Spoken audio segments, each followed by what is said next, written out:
Welcome back to another Sleepy Steve story. Before we drift off tonight, remember to subscribe to help Steve-O out, and I will keep making more sleepy stories to help you study gently, revise quietly, and settle your mind at the end of the day. Tonight, we are moving into Unit 3, Economics, Area of Study 1, and the tone becomes a little more direct, a little more exam-focused, and a little more connected to the way markets are analyzed in VCE economics. But we are still going to take it slowly. We are going to let the ideas settle one at a time, like lights turning on quietly across a small town at the end of the day. Tonight's episode is about markets, efficiency, and resource allocation. You might picture a calm evening market after the crowds have gone home. The fruit stalls are being covered with canvas. A baker is counting the last loaves of bread. A florist is writing tomorrow's prices on a small chalkboard. A cafe owner is checking how many cups of coffee were sold during the morning rush. Nothing in this scene is random. Every price, every purchase, every decision to produce more, produce less, buy now, wait, substitute, save, or sell, tells a quiet economic story. In Unit 3 Economics, we look carefully at that story. We ask how markets allocate resources, how prices send signals, and how economists judge whether resources are being used efficiently. So take a slow breath in and a slow breath out. Let the market become quiet. Let the stalls become still. And let's begin with the basic economic problem. Economics begins with scarcity. Scarcity means that resources are limited, but human wants are unlimited. There is only so much land, labor, capital, and enterprise available at one time. There are only so many workers, only so much machinery, only so many raw materials, only so much time, and only so much productive capacity. Because resources are scarce, every society must make choices about what to produce, how to produce it, and for whom it will be produced. These three questions sit quietly underneath almost every economics topic. What will be produced? How will it be produced? And who will receive the goods and services that are produced?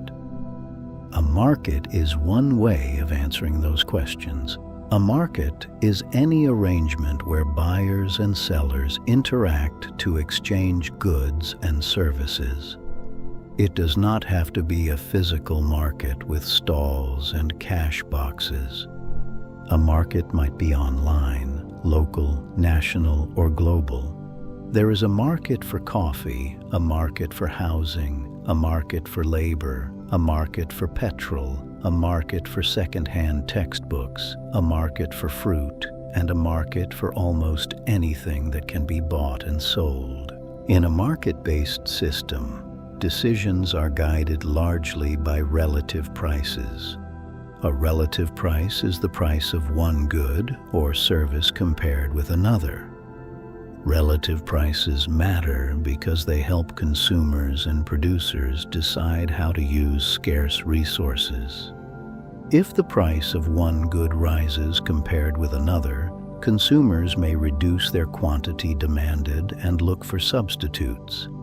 If the price of a good rises and producers can earn higher revenue or profit, businesses may increase supply if they have the capacity to do so. This is why prices are often described as signals. Prices signal information about scarcity, demand, supply, costs, and incentives. When the price of strawberries rises after poor weather reduces supply, that higher price signals that strawberries are relatively more scarce. Consumers may buy fewer strawberries and choose apples instead. Producers may respond by trying to increase future supply if conditions allow. The price has not spoken in words, but it has still sent a message. In a VCE economics answer, it is useful to explain this clearly. A price rise can signal increased scarcity or stronger demand, and it can create an incentive for producers to allocate more resources towards producing that good or service. Now let's slow down the idea of demand.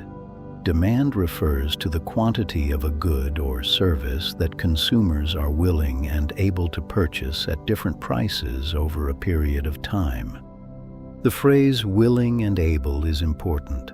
A person might want a new laptop, but if they cannot afford it, that want does not become effective demand. The law of demand says that as price rises, quantity demanded usually falls, and as price falls, quantity demanded usually rises, all other things being equal. This happens because higher prices make a good less affordable and less attractive compared with substitutes. Lower prices tend to make a good more affordable and more attractive to consumers. On a demand diagram, this is shown by a downward sloping demand curve. A movement along the demand curve occurs when price changes. A shift of the demand curve occurs when a non-price factor changes. Non-price factors affecting demand include income, tastes and preferences, population, consumer confidence, the price of substitutes, the price of complements, and expectations about future prices. For example, if consumer income rises, demand for normal goods may increase. If the price of tea rises, demand for coffee may increase because coffee can act as a substitute. If the price of petrol rises, demand for large petrol cars may fall because petrol is a complement to using those cars. For Unit 3, it is not enough to simply say that demand changes. A strong answer identifies the factor, explains whether demand increases or decreases, and then links that change to the effect on equilibrium price and quantity. Now let's move to supply. Supply refers to the quantity of a good or service that producers are willing and able to offer for sale at different prices over a period of time. The law of supply says that as price rises, quantity supplied usually rises, and as price falls, quantity supplied usually falls, all other things being equal. This is because higher prices can make production more profitable and can encourage producers to expand output. On a diagram, supply is usually shown by an upward sloping supply curve. Again, a movement along the supply curve occurs when price changes. A shift of the supply curve occurs when a non-price factor changes. Non-price factors affecting supply include production costs, technology, productivity, weather, government taxes and subsidies, the number of sellers, and expectations about future prices. If production costs increase, supply may decrease because it becomes more expensive for businesses to produce the good. If technology improves, supply may increase because businesses can produce more efficiently. If the government provides a subsidy to renewable energy producers, supply may increase because the cost of production is effectively reduced. In an exam response, the same rule applies. Do not simply say, supply changes. Explain why it changes, in which direction it shifts, and what that means for price and quantity traded. Now imagine our evening market again. The fruit seller has fewer strawberries because of heavy rain during the week. Supply has decreased. At the old price, there may be a shortage because consumers still want more strawberries than producers are able to offer. The price begins to rise. As the price rises, some consumers reduce their quantity demanded. At the same time, producers have an incentive to supply more if they can. Eventually, a new equilibrium may be reached. Equilibrium occurs where demand and supply meet. At equilibrium, the quantity demanded equals the quantity supplied. There is no persistent shortage and no persistent surplus at that price. The equilibrium price is sometimes called the market clearing price because it clears the market. A shortage occurs when quantity demanded is greater than quantity supplied at a particular price. This usually puts upward pressure on price.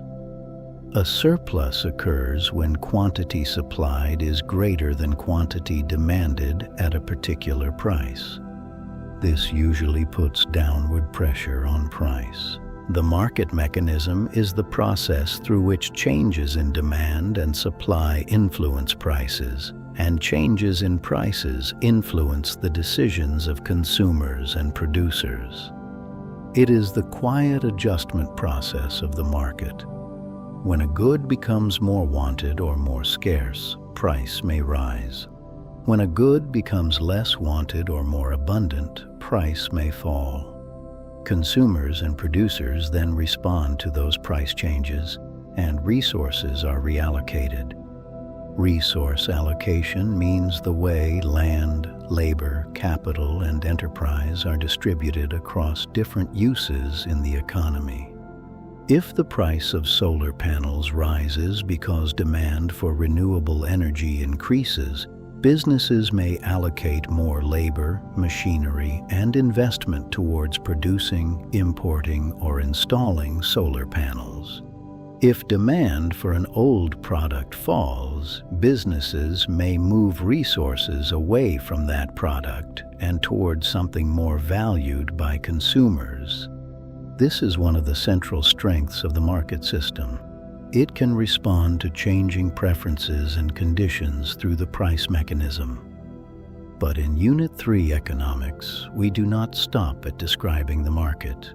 We also evaluate how well the market uses resources.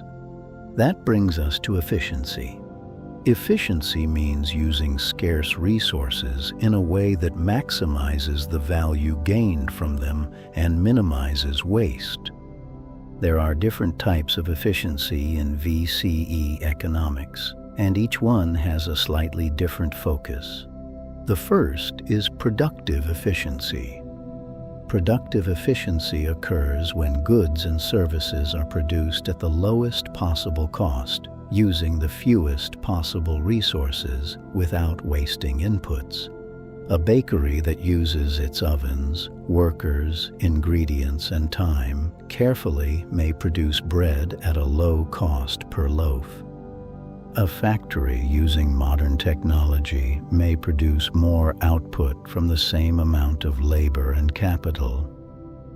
Productive efficiency is about how production happens. It asks whether resources are being used in the least cost way.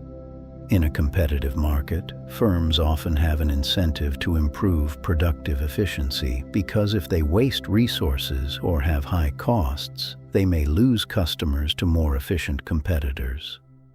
The second type is allocative efficiency. Allocative efficiency occurs when resources are allocated to producing the goods and services that society values most. It is about whether the right goods and services are being produced in the right quantities according to consumer preferences and social value.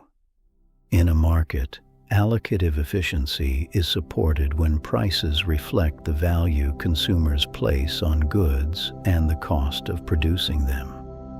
If consumers strongly value a product and are willing to pay for it, higher prices can encourage producers to allocate more resources towards that product. If consumers no longer value a product, falling demand and falling prices can encourage producers to move resources elsewhere. A simple way to remember the difference is this. Productive efficiency asks, Are we producing at the lowest cost? Allocative efficiency asks, are we producing what people value most? The third type is dynamic efficiency.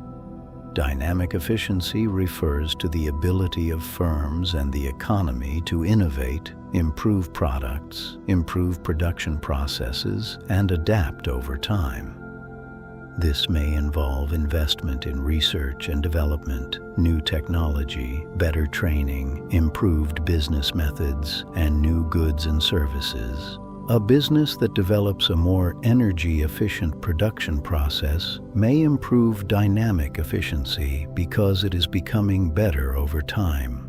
An economy with strong innovation may be better able to respond to changing conditions, such as new consumer preferences, climate pressures, or technological change. The fourth type is intertemporal efficiency. Intertemporal efficiency is about the allocation of resources across time. It asks whether resources are being used in a way that balances current needs with future needs. For example, using too many natural resources today may raise current production, but it may reduce the ability of future generations to enjoy strong living standards. A decision that improves current material living standards but damages future environmental quality may create an intertemporal efficiency problem. This is why sustainability matters in economics. Economic decisions are not only about today, they also affect tomorrow. Now let's bring these types of efficiency back to markets. A competitive market can encourage productive efficiency because firms try to reduce costs to survive and earn profit. It can encourage allocative efficiency because resources flow toward goods and services that consumers demand. It can encourage dynamic efficiency because firms may innovate to gain a competitive advantage. And sometimes, through price signals and investment decisions, it can support intertemporal efficiency. But markets do not always achieve these outcomes perfectly. That is a topic for the next episode, when we move into market failure and government intervention. For tonight, the focus is the ideal operation of markets and how economists evaluate market outcomes. A strong Unit 3 answer should be able to connect demand, supply, price, resource allocation, and efficiency. For example, suppose demand for electric vehicles increases because consumer preferences shift toward lower emissions transport. The increase in demand may raise the equilibrium price and quantity traded. The higher price can signal to producers that electric vehicles are more highly valued by consumers. This may create an incentive for firms to allocate more resources toward electric vehicle production, including labor, capital, and research investment. If the market responds by producing more of the goods that consumers value, allocative efficiency may improve. If firms invest in better battery technology or more efficient production methods, dynamic efficiency may improve. If the shift reduces environmental damage over time, it may also support intertemporal efficiency, depending on the full costs and benefits involved. That kind of response is strong because it does not just define terms. It links the market event to resource allocation and then to efficiency. Now let's think about living standards. Living standards refer to the economic and social well-being of individuals and society. Material living standards relate to access to goods and services, income, consumption, and economic resources. Non-material living standards relate to well-being, environmental quality, leisure time, freedom, safety, health, stress levels, and social connection. Efficient resource allocation can improve material living standards because it can increase the quantity, quality, and affordability of goods and services. If resources are used productively, businesses may lower costs and prices or increase profits and investment. If resources are allocated toward goods and services people value, consumers may experience greater satisfaction. If innovation improves products and processes, living standards may rise over time. But again, economists need to be careful. A market outcome that improves material living standards for some people may still create costs for others. A new factory might increase employment and output, but it might also increase pollution or reduce amenity for nearby residents. So in Unit 3, the best answers often weigh both benefits and costs, and they connect efficiency to both material and non-material living standards. Let's practice the exam-style pattern slowly. First, identify the market change. Second, explain the effect on demand or supply. Third, explain the effect on equilibrium price and quantity. Fourth, explain how resources may be reallocated. Fifth, link the outcome to one or more types of efficiency. And finally, if required, link the effect to living standards. For example, if improved technology reduces the cost of producing solar panels, supply may increase because producers can supply more at each price. This would place downward pressure on the equilibrium price and upward pressure on the equilibrium quantity traded. More resources may be allocated towards solar panel production and installation. Productive efficiency may improve because the same output can be produced at a lower cost, and allocative efficiency may improve if more consumers are able to access a good they value. If the increased use of solar panels reduces emissions over time, non-material living standards may improve through better environmental quality, and intertemporal efficiency may also improve. That is the kind of chain VCE economics likes: cause, effect, market outcome, resource allocation, efficiency, living standards. Now, as the market grows quiet again, let the main ideas settle. Markets bring buyers and sellers together. Demand shows how much consumers are willing and able to buy at different prices. Supply shows how much producers are willing and able to sell at different prices. Equilibrium occurs where demand and supply meet. Prices act as signals and incentives. The market mechanism helps allocate scarce resources. Productive efficiency is about producing at the lowest cost. Allocative efficiency is about producing what society values most. Dynamic efficiency is about innovation and improvement over time. Intertemporal efficiency is about balancing current and future needs. And resource allocation matters because it affects living standards. The market is not just a place where people buy and sell. It is a system of signals, choices, incentives, and adjustments. It is one way society answers the basic economic problem. And tonight, we have simply watched it move slowly, like an evening market settling into stillness. This has been Sleepy Steve. Sleep well, and let the market mechanism settle quietly in your mind.